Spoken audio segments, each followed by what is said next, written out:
Deal के ऊपर बहुत सारी बातें चल रही थी, पार्लियामेंट में भी तरह तरह की वो नारे ले आए थे, सरेंडर नरेंद्र कुछ करके, इस टाइप की भी बातें चल रही थी। देखिए एक चीज़, मैं चाहे ये सरकार हो चाहे इसके पहले की सरकारें हों,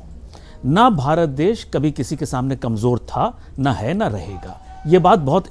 अच्छे से प्रत्येक देशवासी को, प्रत्येक इस देश के पब्लिक रिप्रेजेंटेटिव को समझने वाली बात है कि ट्रेड डील में भी कोई ऐसी चीज़ हमें सपने में भी आज भी सोचने की ज़रूरत नहीं है कि जो देश के हित में नहीं होगा वो एक्सेप्ट किया जाएगा। जिस समय मतलब ये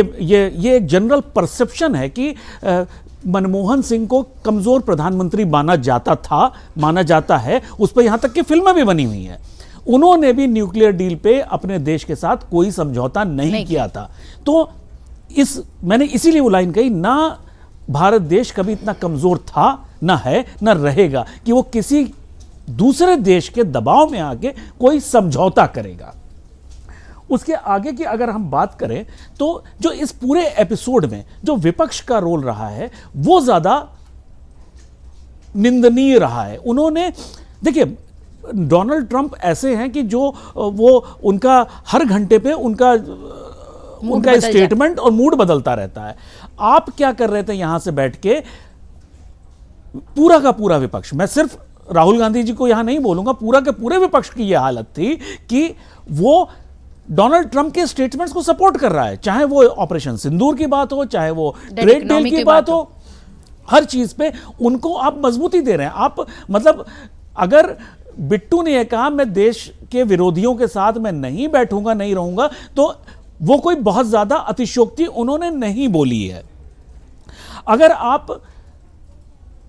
डोनाल्ड ट्रंप का एक अगर आप व्यक्तित्व समझेंगे तो वो है व्यापारी, वो राजनेता नहीं है। राजनेता वो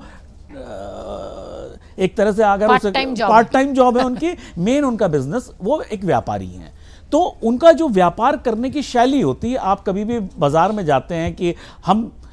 नहीं करो, चलो भाई अगली दुकान देख लो, हम तो इतने में बेचेंगे, जब आप अगली दुकान में बढ़े, अच्छा आ जाओ वापस बात करते हैं। तो वो उनका जो व्यवहार रहा है वो इसमें साफ साफ दिख गया है, और ये पूरे इस दुनिया को संदेश गया है कि भाई अगर आप डोनाल्ड ट्रंप की आर्म ट्विस्टिंग में आओगे तो मारे जाओगे, अगर भारत की तरह खड़े होगे तो आप अपनी बात रख जीतोगे। और एक चीज अगर हम ये मान के, बहुत पिछले दिनों चला कि वो पाकिस्तान का बड़ा सहयोग कर रहे हैं अमेरिका वाले, भाई उस समय इनका सबसे बड़ा इंटरेस्ट ये है कि पाकिस्तान में उनके बेटे ने क्रिप्टो करेंसी का बिजनेस शुरू किया है, तो पाकिस्तान को किसी दूसरी तरह से सपोर्ट किया। तो मेरा जो यहां पे कहने का तात्पर्य है कि डोनाल्ड ट्रंप एक शुद्ध व्यापारी हैं, और शुद्ध व्यापारी जिस तरह से चीजों को देखता है वैसे ही वो देखते हैं, और हमें उनकी उस तरह की चीजों को समझने की जरूरत है।